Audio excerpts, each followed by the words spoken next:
Sir ఒకసారి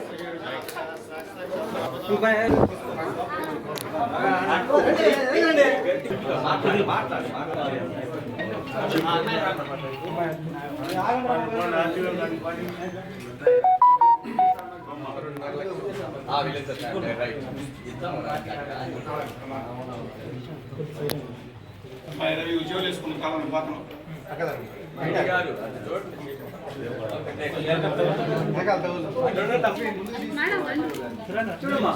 Varalakshmi okay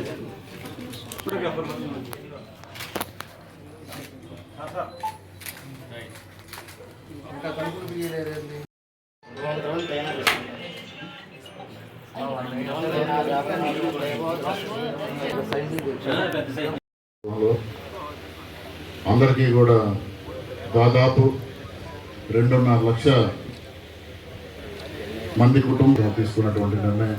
మొదటి విడతగా 3 లక్షల కుటుంబాలకి ఇల్లులు ఇవ్వటం, అలాగే రెండో విడతగా 2.5 లక్షల మందికి ఇక్కడ ఇవ్వటం.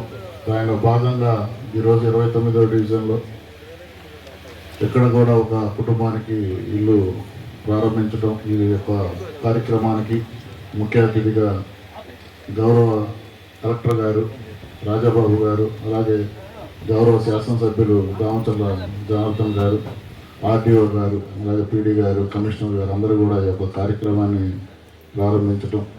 ఇదే కార్యక్రమాన్ని ముఖ్యమంత్రి చంద్రబాబు నాయుడు గారు కూడా పక్కన నెల్లూరు జిల్లాలో ప్రారంభించడం. కూటమి ఏ విధంగా అయితే ఎన్నికల ముందు వాగ్దానం చేసిందో ఆ వాగ్దానానికి అనుగుణంగా ఈరోజు ప్రజల మన్నలు పొందుతూ ప్రతి ఒక్క సంక్షేమ పథకం కూడా పేదలకి, అర్హులకి ఈరోజు కూటమి ప్రభుత్వం తరఫున సంక్షేమ పథకాలు అందుతున్నాయనడంలో ఎటువంటి సందేహం లేదు.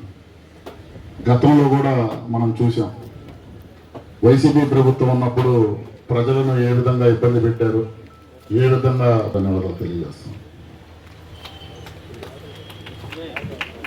చాలా సంతోషం. ఈరోజు ఏదైతే సొంత ఇల్లు కళ హౌసింగ్లో 14-19లో ఎవరైతే పేదవాళ్ళు ఉన్నారో వాళ్ళందరూ కూడా సొంత ఇల్లు కట్టుకోవాలని ఆ రోజుల్లో ఎన్ని శాంక్షన్ అవ్వాలో అని చేశాం. ఆ తర్వాత మళ్ళీ ఈ ప్రభుత్వం మన ఎన్డీఏ ప్రభుత్వం వచ్చిన తర్వాత అనేక సార్లు కూడా మనందరికి కూడా చెప్పాం, మీరు ఎవరైతే అదేవిధంగా సొంత ఇల్లు లేని వాళ్ళు కూడా మీరందరూ కూడా సొంత కట్టుకోండి. కార్పొరేషన్లోకి వచ్చేది మనకి 2,50,000 ఈరోజు ప్రభుత్వం ఇస్తుంది, కట్టుకోండి అని చెప్పేసి మనం కూడా చెప్తా ఉన్నాం. ఈరోజు మన రాష్ట్రం అంతా కూడా ఈరోజు మొత్తం కూడా మన ముఖ్యమంత్రి గారు కూడా లాంచ్ చేయడం జరుగుతూ ఉంది. ఎన్ని కట్టుకున్నారో అందరు కూడా ఈరోజు సొంత కళ వాళ్ళ ఇంటికి వెళ్ళే విధంగా ఈరోజు ప్రభుత్వం తరఫున కట్టుకున్న వాళ్ళందరూ కూడా లోపలికి వెళ్ళడం జరుగుతూ ఉంది. అదేవిధంగా మన దగ్గర కూడా సురేంద్రబాబు ఇల్లు ఇప్పుడే లోపల చూశారు, ఎంతో చక్కగా ఉంది. 2 చిన్నపిల్లలు, 2 చదువుకుంటున్నారు. అతను కూడా చిన్న వ్యాపారాలు చేస్తూ ఉన్నాడు. వాళ్ళు ఇద్దరు కూడా సంతోషంగా ఆ ఇల్లు కూడా గృహప్రవేశం చేసాం. అది మన కలెక్టర్ గారి చేతుల మీదుగా ఈరోజు ఆ గృహప్రవేశం కార్యక్రమం కూడా చేయడం జరిగిందని చెప్పి కూడా మీకు తెలియజేస్తున్నా. ఇప్పుడు కూడా మీకు ఎవరు కూడా కట్టుకోవాలని ఉండేవాళ్ళు, స్థలం ఉండి కట్టుకోవాలనే వాళ్ళు మీరు అప్లై చేయండి. తప్పకుండా కూడా ప్రతి ఒక్కరు కూడా సొంత ఇల్లు ఉండాలనేది ఈ ప్రభుత్వ ఉద్దేశం. కాబట్టి అందరూ కూడా ఉపయోగించుకోవాలని చెప్పి కూడా మీ అందరూ కూడా నేను తెలియజేస్తూ ఉన్నా. ఆ రోజు మనం 14-19లో టిట్కో హౌసెస్ కూడా దగ్గర 16,400 హౌసెస్ ఆ రోజు శాంక్షన్ చేయించాం. ఆ తర్వాత లాస్ట్లో ల్యాండ్ ఎక్విజిషన్ ప్రాబ్లంలో 90 ఎకరాలు ఆ రోజు అవ్వలేదు. ఆ తర్వాత మనకు ఉండేది చింతల దగ్గర కానీ అదేవిధంగా కొప్పోల దగ్గర 2 ప్లేసెస్లో 4,128 హౌసెస్ని తర్వాత అవన్నీ కూడా కట్టడం జరిగింది. అది సెల్ దాకా కట్టారు. అయిపోయిన తర్వాత మన ప్రభుత్వం పోవటం, అయితే ఆ ప్రభుత్వం వచ్చిన తర్వాత ఆ ప్రభుత్వంలో కనీసం ఒక ఇటుకరాయి కూడా కట్టలేదు వాళ్ళు. కనీసం ఆ పేదవాళ్ళు ఒక్కొక్కరు 25,000 రూపాయలు కట్టారు, 12,500 కట్టారు, 500 రూపాయలు కట్టారు. అదేవిధంగా 1,00,000 రూపాయలు కట్టిన వాళ్ళు ఉన్నారు. వాళ్ళు ఏదో విధంగా అక్కడ అపార్ట్మెంట్ లాగా అయితే మళ్ళీ మన చేతి నుంచి పడకుండా ఉంటుందని చెప్పేసి దాన్ని కూడా పెట్టుంటే దాన్ని కనీసం ₹1 దాని మీద పెట్టకుండా పైపెచ్చు పేదవాళ్ళు ఎవరైతే ఉన్నారో వాళ్ళైతే కట్టిన దగ్గర వాళ్ళ మీద బలవంతంగా చేసి వాళ్ళ మీద మళ్ళీ లోన్లు తీశారు. లోన్లు తీసుకొని ఆ డబ్బులు ఏం చేశారో కూడా రాష్ట్రం అంతా వచ్చిన డబ్బులను కూడా దాన్ని డైవర్ట్ చేశారు. పాత ప్రభుత్వంలో జరిగిందని చెప్పి కూడా మీకు తెలియజేస్తున్నా. ఆ డబ్బులు నెలకు వచ్చే లోపల 1200 రూపాయలు 800 రూపాయలు వడ్డీ కట్టేటప్పుడు వాళ్ళ బాధ ఎంత బాధపడ్డారో మేము చూసాం. మన దగ్గరికి వచ్చారు, వాళ్ళందరూ కూడా కలిస్తే మీరేమి బాధపడగాకండి, రేపు మన ప్రభుత్వం వచ్చిన తర్వాత అన్నీ కూడా చేస్తాం, మీరు ఎవరు కట్టొద్దని చెప్పి కూడా రోజు వాళ్ళందరూ కూడా చెప్పిన తర్వాత మన ప్రభుత్వం వచ్చిన తర్వాత బ్యాంకులన్నిటి కూడా ఏముందో ఇవన్నీ కూడా ప్రభుత్వం రాగానే కట్టడం, ఈరోజు బ్యాంకుది వాళ్ళకి ఇబ్బంది లేకుండా ఈరోజు ఎన్డీఏ కూటమిలో చేయడం జరిగిందని చెప్పి కూడా మీ అందరూ కూడా గుర్తు చేస్తూ ఉన్నా. కాబట్టి మళ్ళా ఇప్పుడు 39,60,00,000 శాంక్షన్ చేసి ఇప్పుడు వర్క్ జరుగుతూ ఉంది. ఎవరో నెల్లూరు వాళ్ళకి కాంట్రాక్ట్ వచ్చింది, అది కూడా పూర్తి అయిపోతే నెల్లూరు వాళ్ళది ఎవరైతే ఇప్పుడు లబ్ధిదారులు కట్టారో కొంతమంది ఏంటంటే ఆ రోజు బలవంతంగా వాళ్ళ దగ్గర వెనక్కి తీసుకొని వాళ్ళకి డబ్బులు ఇవ్వడం కూడా జరిగింది. అవన్నీ కూడా చెక్ చేసి రియల్గా ఎవరైతే కట్టి వాళ్ళ దగ్గర రిసిప్ట్లు పెట్టుకున్నారో వాళ్ళందరూ కూడా మళ్ళా కూడా చూసి వాళ్ళందరూ కూడా శాంక్షన్ చేసి వాళ్ళ గృహప్రవేశాలు కూడా తొందరలోనే పూర్తి చేస్తామని చెప్పి కూడా మీ అందరూ కూడా తెలియజేస్తున్నాం. మన కాంట్రాక్టర్లు కూడా వచ్చి కలిసిపోయారు. 6 నెలల్లో కంప్లీట్ చేస్తామని చెప్పారు. 6 నెలల తర్వాత మన వాళ్ళు ఎవరున్నారో వాళ్ళందరూ కూడా కడదాం. అది అయిపోయిన తర్వాత కావాలంటే మళ్ళా ముఖ్యమంత్రి గారితో మాట్లాడి ఇంకా అదనంగా కావాలన్నప్పుడు మళ్ళీ ఇంకో ప్లేస్లో మళ్ళీ కట్టేదానికి కూడా మనం ముందుకెళ్దామని చెప్పేసి కూడా మీకు తెలియజేస్తా ఉన్నా. కాబట్టి మనం కూడా అందరం కూడా ఏదో వచ్చారు పోయారు అనేది కాకుండా మీరు కూడా ఎవరికైతే ఉన్నాయో. గౌరవ ముఖ్యమంత్రి వర్యులు నెల్లూరులో టిక్కో గృహాలు, తర్వాత అదేవిధంగా మనకి హౌసింగ్ ఫర్ ఆల్ అనే ఈ హౌసెస్ ఇచ్చిన వాటిని కూడా ఇనాగ్రేషన్ చేస్తున్నారు. లాస్ట్ టైం ఆల్రెడీ ఒక 3 lakh హౌసెస్ డెడికేట్ చేశారు. ఇప్పుడు 2,50,000 హౌసెస్ని వాళ్ళ యజమానులకి ఇచ్చే కార్యక్రమం, దాంతోపాటు టిక్కో హౌసెస్ కూడా ఇవ్వడం అనేది జరుగుతుంది. సో ఈ హౌసింగ్ అనేది మీకు అందరికీ తెలుసు, గవర్నమెంట్ వచ్చిన తర్వాత